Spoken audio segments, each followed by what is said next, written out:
हाँ जी बच्चों, मैं हूं उनके श्रीवास्तव। आपका स्वागत है हमारे चैनल एनएसटी क्लासेज में। बच्चों, मैं आपके सामने एसएससी जीडी 2026 का 7 फरवरी 2025 का जो शिफ्ट 3 हुआ था उसके जीके जीएस का कंप्लीट पेपर एनालिसिस लाया हूं।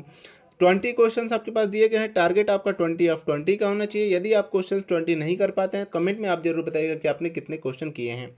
ठीक है, तो चलिए हम लोग बिना देरी किए हम लोग प्रश्नों की तरफ बढ़ते हैं। पहला प्रश्न है कि उस भारतीय सितार वादक का नाम बताइए जो बीटल्स के साथ सहयोग करने के बाद 1960 के दशक में हिप्पी संगीत आइकन बन गए थे। ऑप्शंस हैं पंडित राम नारायण, पंडित शिव कुमार शर्मा, पंडित विश्व मोहन भट्ट या फिर पंडित रविशंकर। तो बच्चों, ये जो हमारे हैं पंडित रविशंकर जी हैं। ठीक है, यानी कि ऑप्शन डी जो हमारा करेक्ट है। अच्छा, पंडित रविशंकर जी को जो है संगीत का भारत रत्न कहा जाता है। क्या कहा जाता है? संगीत का भारत रत्न कहा जाता है। इन्होंने बीटल्स के जॉर्ज हैरिसन को सितार सिखाया था। किसको सिखाया था? बीटल्स के जॉर्ज हैरिसन को सितार सिखाया था। और इन्हें भारत रत्न की जो प्राप्ति है वो 1999 में हुई थी। यानी कि भारत रत्न से जो है 1999 में इनको सम्मानित किया गया था। चलिए अगले प्रश्न की तरफ बढ़ते हैं। अगला प्रश्न है कि 1951 की जनगणना के अनुसार भारत की साक्षरता दर कितनी थी? ऑप्शन है 18.33%, 30%, 45.8% या फिर 15.44%। तो बच्चों बताइए कि 1951 की जनगणना के अनुसार भारत की जो है साक्षरता दर वो कितनी थी? तो बच्चों, भारत की जो साक्षरता दर है वो 18.33% थी। यानी कि ऑप्शन ए जो हमारा करेक्ट है। ठीक है, 1951 में जो है स्वतंत्र भारत की पहली जनगणना हुई थी। और 2011 में जो है साक्षरता दर हमारी है 74.04% हो गया था। 1991 में कितना था? 51 में 18.33 था और 2011 में हमारा कितना हो गया? 74.04% हो गया। ठीक है, चलिए अगले प्रश्न की तरफ पढ़ते हैं। अगला प्रश्न है कि भारतीय संविधान का कौन सा अनुच्छेद न्यायोचित एवं मानवीय कार्य स्थितियों तथा मातृत्व राहत के प्रावधान पर बल देता है? तो बच्चों बताइए कि भारतीय संविधान का कौन सा अनुच्छेद न्यायोचित एवं मानवीय कार्य स्थितियों तथा मातृत्व राहत के प्रावधान पर बल देता है? ऑप्शन है अनुच्छेद 42, अनुच्छेद 47, अनुच्छेद 44 या फिर अनुच्छेद 39। तो बच्चों, आपका जो है अनुच्छेद है 42। ठीक है, ऑप्शन ए जो हमारा करेक्ट है। और राज्यपाल की नियुक्ति किस में होती है? अनुच्छेद 155 में होती है। राज्यपाल की नियुक्ति किस में होती है? अनुच्छेद 155 में। और नीति निर्देशक तत्व कौन किस में है? भाग 4 में स्थित है। ठीक है, चलिए अगले प्रश्न की तरफ बढ़ते हैं। अगला प्रश्न है कि राज्यवर्धन सिंह राठौर ने किस ओलंपिक में निशानबाजी में रजत पदक जीता था? प्रश्न एक बार पढ़ते हैं कि राज्यवर्धन सिंह राठौर ने किस ओलंपिक में निशानेबाजी में रजत पदक जीता था? ऑप्शंस हैं 2000 जो कि सिडनी में, 1996 अटलांटा में, 2008 बीजिंग में या फिर 2004 एथेंस में। तो बच्चों बताइए कि इन्होंने कब जीता था? तो बच्चों, ये जो है हमारे 2004 एथेंस में जीते थे। ऑप्शन डी जो हमारा करेक्ट है। ठीक है, और ये जो है व्यक्तिगत स्पर्धा में ओलंपिक पदक जीतने वाले पहले भारतीय निशानेबाज थे। ठीक है, चलिए अगले प्रश्न की तरफ बढ़ते हैं।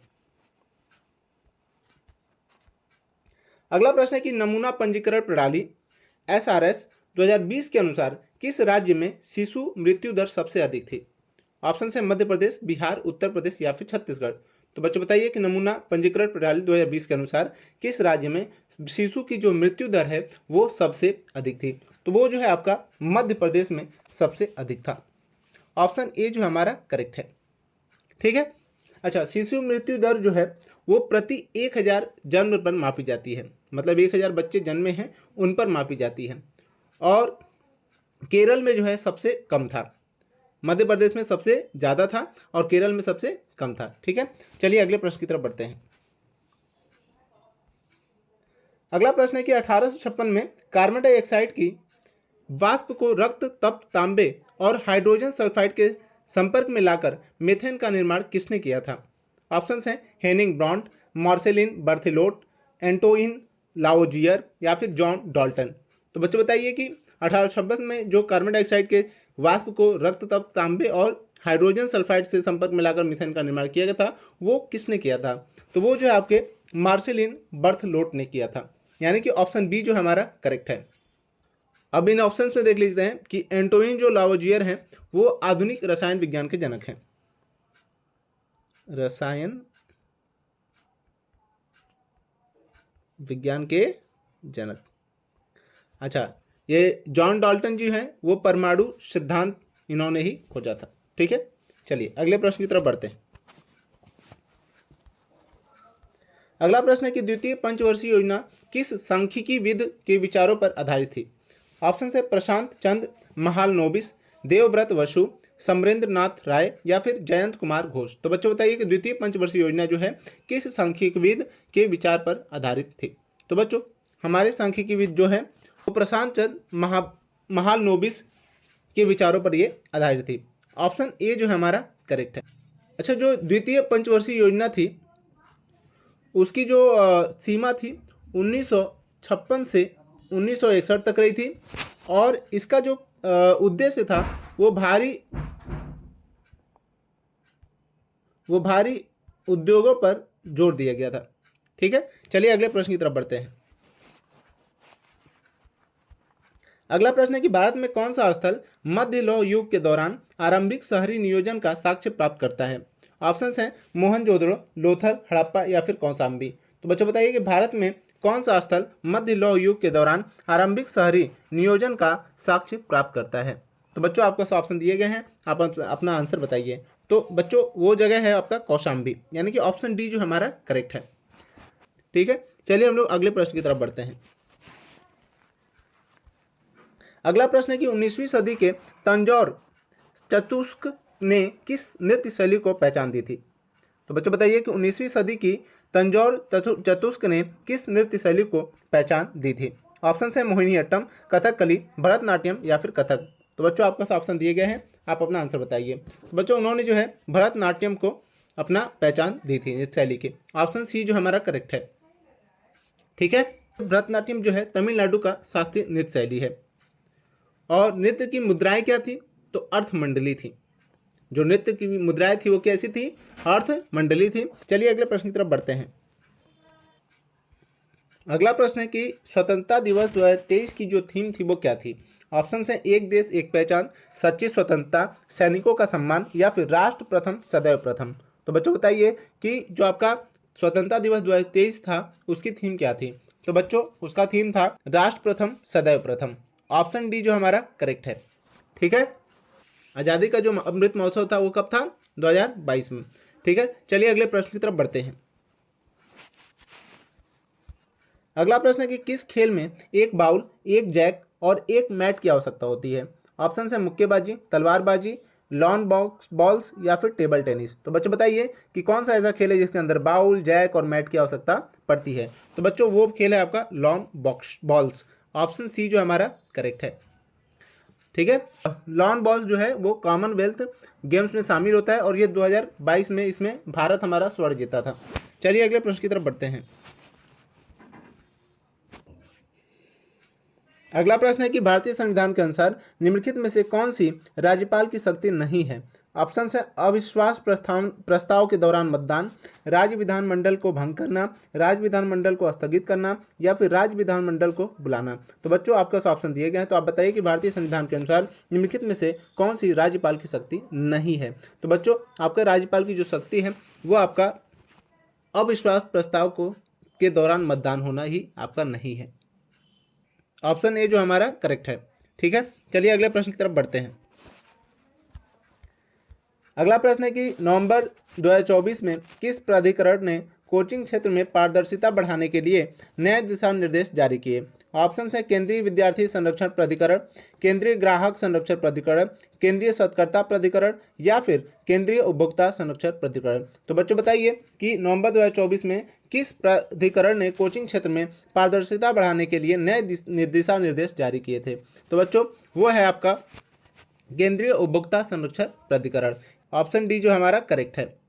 ठीक है, चलिए अगले प्रश्न की तरफ बढ़ते हैं।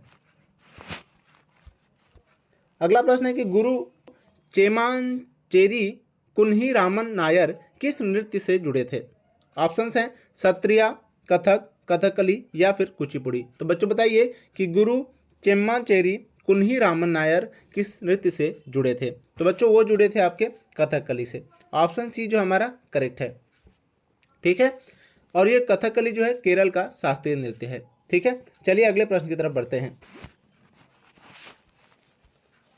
अगला प्रश्न है कि 5वीं पंचवर्षीय योजना का मुख्य उद्देश्य क्या था? तो बच्चों ऑप्शन दिए गए हैं, गरीबी हटाना और आत्मनिर्भरता प्राप्त करना, रक्षा और सैन्य विस्तार करना, कृषि विकास और शिक्षा देना, और या औद्योगिकरण और अवसंरचना देना। तो बच्चों बताइए कि 5वीं पंचवर्षीय योजना का जो मुख्य उद्देश्य है वो क्या था? तो बच्चों 5वीं पंचवर्षीय योजना का जो मुख्य उद्देश्य है वो गरीबी हटाना और आत्मनिर्भरता प्राप्त करना था। ठीक है, और इसकी अवधि क्या थी? 1974 से 79 तक थी। ठीक है, और इस समय जो है आपके इंदिरा गांधी का ये नारा था कि गरीबी हटाओ। ठीक है, चलिए अगले प्रश्न की तरफ बढ़ते हैं। अगला प्रश्न है कि भारत के योजना आयोग के प्रथम उपाध्यक्ष कौन थे? ऑप्शन है गुलजारी लाल नंदा, बीटी कृष्णाचारी, आर के पाटिल या फिर मनमोहन सिंह। तो बच्चों बताइए कि भारत के योजना के आयोग के प्रथम उपाध्यक्ष कौन थे? तो बच्चों वो थे हमारे गुलजारी लाल नंदा जी। ऑप्शन ए जो हमारा करेक्ट है। ठीक है, योजना आयोग 2000 कब बना था? 1950 में, और इसको चेंज किया गया कब? 2015 में नीति आयोग बना दिया गया। ठीक है, चलिए अगले प्रश्न की तरफ बढ़ते हैं। अगला प्रश्न है कि ब्रह्मपुत्र नदी हिमालय के किस क्षेत्र से निकलती है? ऑप्शन से पश्चिमी, दक्षिणी, उत्तरी या फिर पूर्वी। तो बच्चों बताइए कि ब्रह्मपुत्र नदी जो है हिमालय के किस क्षेत्र से निकलती है? तो बच्चों ब्रह्मपुत्र नदी जो है हिमालय के उत्तरी क्षेत्र से निकलती है। ठीक है, चलिए अगले प्रश्न की तरफ बढ़ते हैं। अगला प्रश्न है कि निम्नलिखित में से किसके कारण मनुष्य के मोटापे की संभावना सबसे कम होती है? ऑप्शन है अनुवांशिक लक्षण, गतिहीन जीवन शैली, वसा के अधीन अधिक सेवन या फिर हरी सब्जियों के अधिक सेवन। तो हमारे अंदर अगर मोटापे की कमी करनी है तो हमें हरी सब्जियों का अधिक सेवन करना पड़ेगा। ऑप्शन डी जो हमारा करेक्ट है। ठीक है, चलिए अगले प्रश्न की तरफ बढ़ते हैं। अगला प्रश्न है कि जनवरी 2024 में संयुक्त राज्य अमेरिका में भारत के राजदूत के पद से किसे सेनानिवृत्त किया गया था? ऑप्शन है विजय पंडित, रणजीत सिंह संधू, वेणुगोपाल राव या फिर आरिफ अली को। तो बच्चों बताइए कि जनवरी 2024 में संयुक्त राज्य अमेरिका में भारत के राजदूत के पद पर किसे सेनानिवृत्त किया गया था? तो जो है हमारे रणजीत सिंह संधू को किया गया था। ऑप्शन बी जो हमारा करेक्ट है, और ये पहले अमेरिका में भारत के राजदूत हैं। ठीक है, चलिए अगले प्रश्न की तरफ बढ़ते हैं। अगला और अंतिम प्रश्न है कि 1905 के बंगाल विभाजन के समय वायसराय कौन था? ऑप्शन है Lord Ripon, Lord Minto, Lord Curzon या फिर लॉर्ड लिटन। तो बच्चों बताइए कि 1905 के बंगाल विभाजन के समय जो है वायसराय कौन था? तो वो वायसराय थे लॉर्ड कर्जन। ऑप्शन सी जो हमारा करेक्ट है। और 16 अक्टूबर 1905 को विभाजन हुआ था और स्वदेशी आंदोलन शुरू हुआ था। ठीक है, यह आपका अंतिम प्रश्न था।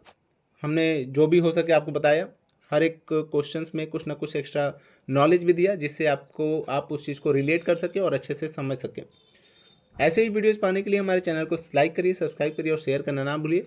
और अन्य सब्जेक्ट का भी अगर आप बोलेंगे तो उसके भी आपके PYQ आएंगे। अभी फ़िलहाल GK GS के ही आपको मिल रहे हैं। आपके कमेंट के अनुसार अन्य सब्जेक्ट को लाया जाएगा। धन्यवाद, मिलते हैं आपसे अगली क्लास के अंदर।